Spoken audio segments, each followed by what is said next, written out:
یہ میری ماں ہے۔ میں نے دیکھا محشر کا دن ہے اور سب حیران پریشان کھڑے ہیں۔ ان میں بھی کھڑی ہوں۔ اتنے میں میری ماں آتی ہیں اور میرا ہاتھ پکڑ کے کہنے لگتی ہیں۔ میں گھر میں داخل ہوا تو دیکھا بیوی اور بیٹی رو رہی ہیں۔ کیا ہوا؟ میں نے ان سے پوچھا۔ یہ آنکھیں کیوں لال کر رکھی ہیں؟ سب خیریت تو ہے نا آج؟ اس کمینے نے بیوی کے کہنے پر اس بڑھیا کو پھر سے مارا ہے۔ وہ پھر ہچکیوں سے رونے لگی۔ میں نے کہا تمہیں کیا ہے؟ وہ اس کی ماں ہے کہ تمہاری ماں ہے؟ پھر بڑھیا زبان چلاتی ہوگی، بہو کے معاملات میں دخل اندازی کرتی ہوگی۔ میں نے اس کا غم غلط کرنے کے لیے کہا زبان چلاتی ہوگی، معاملات میں دخل اندازی دیتی ہوگی، اس کو کچھ بھی پتہ تو ہے نہیں۔ اس بیچاری کو فالج ہے، اٹھنے بیٹھنے کے لیے سہارے کی محتاج ہے۔ اٹک اٹک کر وہ بات کرتی ہے۔ بیوی نے تلخی سے جواب دیا، پہلے تم نے تو یہ کبھی نہیں بتایا تھا کہ اس کو فالج ہے۔ میں نے انجان بنتے ہوئے کہا، 1000 دفعہ تو بتایا ہے، مگر آپ کو کپڑوں کے علاوہ کچھ یاد رہے تو۔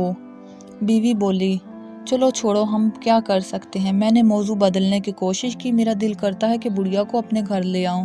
کچھ دنوں کے لیے میری بیوی نے کہا، کیا کہا؟ پاگل ہو گئی ہو؟ پرائی مصیبت کو اپنے گلے ڈالو گی؟ مجھے اس کی سوچ پہ غصہ آیا۔ صرف ہفتے بھر کے لیے۔ اس نے میرے غصے کو نظر انداز کرتے ہوئے کہا، شاید وہ پہلے سے سب پلان کر کے بیٹھی تھی۔ نہیں یہ ناممکن ہے۔ اور میں نے کہا، اس کی بیوی کئی مرتبہ کہہ چکی ہے کہ بڑھیا دفع کیوں نہیں ہوتی، مرتی کیوں نہیں، کتے کی سی جان ہے تمہاری۔ بیوی نے کہا، اچھا تو وہ یہ کہتی ہے۔ میں نے بیوی کا دل رکھنے کے لیے کہا، بس آپ بھی مان جائیں، ہم اس کو اپنے گھر لے آئیں۔ یہ کہتی وہ میرے پہلو میں آ بیٹھی۔ یہی اس کا خطرناک حملہ ہوتا تھا اپنی بات منوانے کے لیے۔ اچھا جی، اب اس بڑھیا کو گھر لانے کی ذمہ داری مجھ پر ڈال رہی ہو، یہ تو سوچو کہ تم اسے سنبھالو گی کیسے۔ میں نے کہا، اپنے بچے بھی تو ہیں نہیں، میں بھی سوائے گھر میں ٹی وی دیکھنے کے علاوہ اور کرتی کیا ہوں۔ چلو وہ آ جائے گی تو میرا دل بھی بہلا رہے گا۔ اس نے اداسی سے کہا، ہماری شادی کو 10 سال ہو گئے ہیں، مگر اولاد سے محرومیت تھی۔ میں نے سوچا چلو بات کر کے دیکھنے میں تو کوئی حرج نہیں ہے، کون سا وہ اپنی ماں ہمیں دینے پر راضی ہو جائے گا۔ اگر راضی ہو بھی گیا تو میں نے سوچا کہ 1 ہفتے کی ہی تو بات ہے، اگر بعد میں گلے پڑ گئی تو۔ اچانک مجھے خیال آیا، اگر وہ بڑھیا مستقل گلے پڑ گئی تو۔ میں نے اپنے خدشے کا اظہار اپنی بیوی سے کیا، یہ تو اور بھی اچھی بات ہے۔ میں نے خوش ہوتے ہوئے کہا، سچ کہتے ہیں عورت بے وقوف ہوتی ہے۔ میں نے دل میں سوچا۔ اگلے دن شام کو کافی سوچ بچار کے بعد میں ان کے گھر گیا، کچھ بات کرنے کے بہانے ڈرائنگ روم میں بیٹھا۔ اس نے جھوٹے منہ بھی چائے کا نہ پوچھا تو میں نے پلان کے مطابق اس سے کہا، میری بیوی فالج کا علاج قرآن پاک سے کرنا جانتی ہے، وہ آپ کی والدہ کا علاج کرنا چاہتی ہے۔ یہ سن کر اس نے کسی خوشی کا اظہار نہ کیا۔ میں نے بات جاری رکھی، اس میں مسئلہ یہ ہے کہ آپ کی والدہ کو ہفتہ بھر ہمارے گھر رہنا ہوگا، آپ فکر نہ کریں، ہم اس کا اچھا خیال رکھیں گے۔ یہ سن کر اس کے چہرے پر شرمندگی اور خوشی کے ملے جلے اثرات پیدا ہوئے۔ اس نے تھوڑی سی بحث کے بعد اجازت دے دی۔ میں نے اٹھتے ہوئے، علاج میں 15-20 دن بھی لگ سکتے ہیں، یہ کہہ دیا۔ اس نے اور بھی خوشی محسوس کی اور کہنے لگا، سلیم صاحب، میں تو چاہتا ہوں کہ میری ماں ٹھیک ہو جائے، بھلے مہینے لگ جائیں۔ اور یوں وہ اماں مستقل ہماری ہی ہو کر رہ گئیں۔ اگلے دن وہ بڑھیا ہمارے گھر منتقل ہو گئی۔ بس وہ بڑھیا کیا تھی، سفید روئی کا گالا سی تھی، نور کا ایک ڈھیر سا تھا، لاغر سی، کمزور سی، جیسے زمانے بھر کے غم اس کی نورانی جھریوں بھرے چہرے پر تحریر تھے۔ آنکھوں کے بجھتے چراغ، کپ کپاتے ہونٹ، مناسب خوراک اور دیکھ بھال نہ ہونے کی وجہ سے اس کی حالت اور بھی خراب ہو گئی تھی۔ میری بیوی تو تن من دھن سے اس کی سیوا میں جٹ گئی، اس کے لیے ہر چیز خریدی گئی، بستر، کمبل، چادریں اور کپڑے، اچھی خوراک اور خدمت سے اماں کے چہرے پر رونق آنے لگی۔ پتہ ہی نہ چلا مہینہ گزر گیا۔ پہلے اس کی بہو ہر 2 دن بعد آتی رہی، پھر 4 دن کا وقفہ ہوا، پھر ہفتہ ہونے لگا۔ اماں کو لے جانے کی انہوں نے بات بھی نہ کی ہم سے۔ دوسرے مہینے میں وہ بس 1 ہی دفعہ آئی۔ گھر کی مصروفیت کا رونا روتی رہتی۔ تیسرے مہینے کے بعد اس نے آنا ہی بند کر دیا۔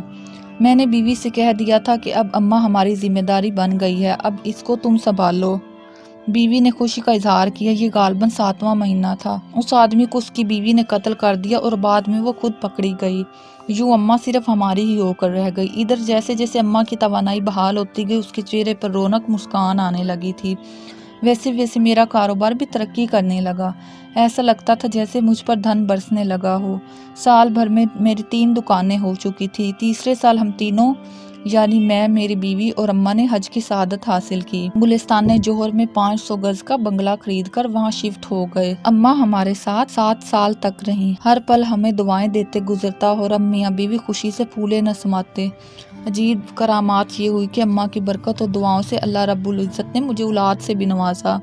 آج وہ ہمارے درمیان نہیں رہی، مگر ان کی شدت سے کمی محسوس ہوتی ہے، جیسے کوئی اپنا کھو گیا ہو کہیں۔ ہم نے آج تک کبھی بھی ان سے ان کا نام تک نہ پوچھا تھا، بس پھر ان سے ایک خلوص کا رشتہ تھا۔ پچھلے دنوں میری بیوی بہت خوش تھی، میں نے وجہ پوچھی تو کہنے لگی میں نے ایک دن خواب میں دیکھا ہے۔ کیسا خواب؟ میں نے دیکھا کہ محشر کا دن ہے اور سب حیران و پریشان کھڑے ہیں، ان میں سے میں بھی کھڑی ہوں۔ اتنے میں اماں آئی اور میرا ہاتھ پکڑ کے کہنے لگی منیرہ ادھر آ، میرے ساتھ تجھے پل صراط پر میں پار کروا دوں۔ میں ان کے ساتھ چلی، ہم ایک باغ سے گزرے، تھوڑی دیر میں باغ ختم ہوا تو ایک بڑا میدان آ گیا تو اماں کہنے لگی بس ہو گیا پل صراط پار۔ میں حیران ہوئی اور پھر زور سے ہنسنے لگی اور پھر میری آنکھ کھل گئی۔ مبارک ہو بھائی، بہت اچھا خواب ہے، مگر تمہیں میرا خیال نہ آیا۔ قسم سے میں اتنی پریشان تھی۔ خیر چلو، ہمیں بھی کوئی نہ کوئی مل ہی جائے گا جو پل صراط پار کروا دے گا، آمین۔ بیوی نے جیسے دل کی گہرائیوں سے آمین کہا، اور پھر اس کو میں نے یہ نہیں بتایا کہ ایسا خواب میں بھی دیکھ چکا ہوں۔